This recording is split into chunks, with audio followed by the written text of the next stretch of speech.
Threats on social media landed a Pennsylvania man in jail for 4 years, but he says they were artistic expression because they were rap verses.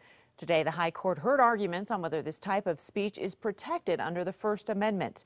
And new tonight, Fox 31 Denver's Heather Mills explains why this could be a slippery slope. Heather? It certainly could, Deb. You know, you've probably seen it in your own Facebook feed.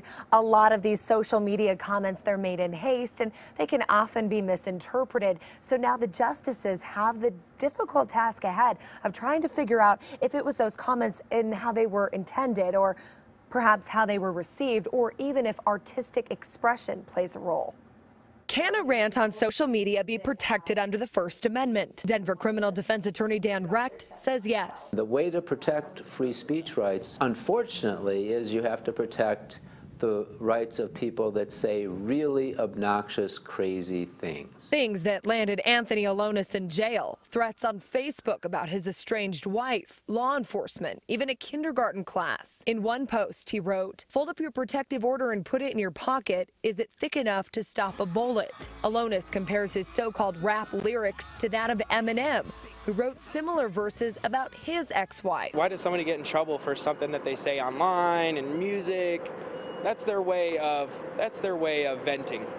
So I think that's wrong. But can artistic protection apply in this case? There's certainly going to be artistic protections for people that are actually out there, I think, creating art, which I don't believe that should necessarily, hand down directly to somebody who's, threatening an individual that they know specifically. But Recht says without an imminent threat, this type of speech is historically viewed as a rant. People have said these kind of things in anger forever, and they don't get prosecuted for it. Though not everyone agrees. I wouldn't mind taking action and letting the police know, because I think threatening someone's life is very serious and it's a very dangerous thing to do.